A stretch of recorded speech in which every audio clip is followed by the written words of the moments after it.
آگے فرمایا صبغۃ اللہ، ہم نے اللہ کا رنگ اختیار کیا۔ صبغہ رنگنے کو کہتے ہیں۔ ومن احسن من اللہ صبغہ، اور اللہ سے بہتر کس کا رنگ ہے۔ وَنَحْنُ لَهُ عَابِدُونَ، اور ہم اسی کی عبادت کرتے ہیں۔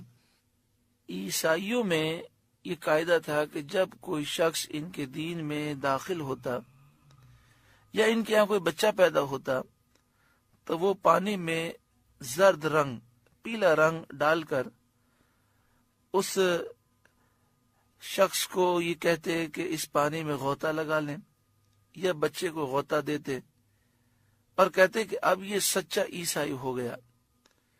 تو اس آیت کریمہ میں ان کا رد کیا گیا، فرمایا یہ تو ظاہری رنگ ہے جو کسی کام کا نہیں ہے۔ جس طرح رنگ جب کپڑے پہ لگتا ہے تو اوپر بھی لگتا ہے اور ظاہر میں بھی ہوتا ہے اور باطن میں بھی چلا جاتا ہے، تو اسی طرح دین الہی کے جو عقائد ہیں وہ سچے ہیں، یہ ہمارے ظاہر میں بھی ہیں، باطن میں بھی ہیں، ہماری رگوں میں سما گئے ہیں۔ ہمارا ظاہر، باطن، قلب و جسم اس کے رنگ میں رنگ گیا۔ ہمارا رنگ ظاہری رنگ نہیں جو کچھ فائدہ نہ دے، بلکہ یہ وہ رنگ ہے دین کا جو اندر سے نفس کو پاک کرتا ہے، اور ظاہر میں اس کے آثار اس طرح ظاہر ہوتے ہیں کہ ہمارا چلنا بھی نورانی ہے، ہمارا بیٹھنا بھی حکمت کے مطابق ہے، ہمارے چلنے پھرنے میں، ہماری گفتگو میں نور ہی نور ظاہر ہوتا ہے۔ صبغۃ اللہ، ہم نے اللہ کا رنگ لیا۔ ومن احسن من اللہ صبغہ، اللہ کے رنگ سے بہتر کون سا رنگ اچھا ہو سکتا ہے۔ وَنَحْنُ لَهُ عَابِدُونَ، اور ہم اسی کی عبادت کرنے والے ہیں۔ قُلْ أَتُحَاجُّونَنَا فِي اللَّهِ، آپ فرمائیے کیا اللہ کے بارے میں ہم سے جھگڑتے ہو؟ یہودیوں نے مسلمانوں سے کہا کہ ہم پہلی کتاب والے ہیں، ہمارا قبلہ پرانا ہے، ہمارا دین پرانا ہے، انبیاء ہم میں سے ہوئے ہیں۔ اگر سید عالم محمد مصطفیٰ صلی اللہ علیہ وسلم نبی ہوتے تو بنی اسرائیل سے ہوتے، یہ بنی اسماعیل سے کیوں ہیں؟ اس پر یہ آیت کریمہ نازل ہوئی۔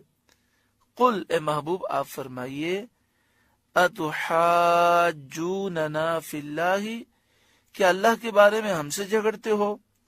وَهُوَ رَبُّنَا وَرَبُّكُمْ، حالانکہ وہ ہمارا بھی مالک ہے اور تمہارا بھی۔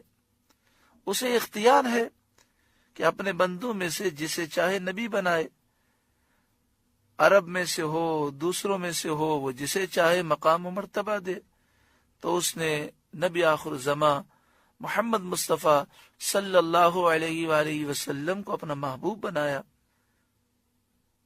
وَلَنَا أَعْمَالُنَا، ہمارے اعمال ہمارے لیے ہیں، وَلَكُمْ أَعْمَالُكُمْ، اور تمہارے اعمال تمہارے لیے ہیں، ہماری کرنی ہمارے ساتھ، تمہاری کرنی تمہارے ساتھ۔ وَنَحْنُ لَهُ مُخْلِصُونَ، اور ہم خالص اسی کے ہیں، ہم اللہ کے حضور اخلاص رکھنے والے ہیں۔ البحر المحیط پہلی جلد صفحہ نمبر 658 پر ہے۔ حضرت علامہ ابو الحیان لکھتے ہیں، حضرت ابو یعقوب نے کہا اخلاص یہ ہے کہ بندہ اپنی نیکیوں کو اس طرح چھپائے جس طرح اپنے گناہوں کو چھپاتا ہے، یعنی گناہ ظاہر کرنے کا دل نہیں ہوتا، اس طرح انسان کو نیکیاں ظاہر کرنے کا دل نہ ہو۔ جس طرح گناہ ظاہر ہو جائے تو افسوس ہوتا ہے، نیکی چھپی ہوئی ظاہر ہو جائے تو افسوس ہو کہ میں اس نیکی کو چھپا نہ سکا۔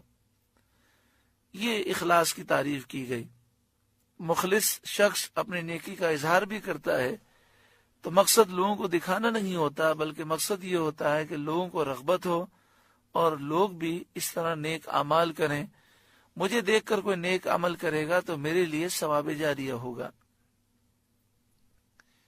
وَنَحْنُ لَهُ مُخْلِصُونَ، ہم اسی کے حضور اخلاص رکھنے والے ہیں، ہم خالص اسی کے ہیں۔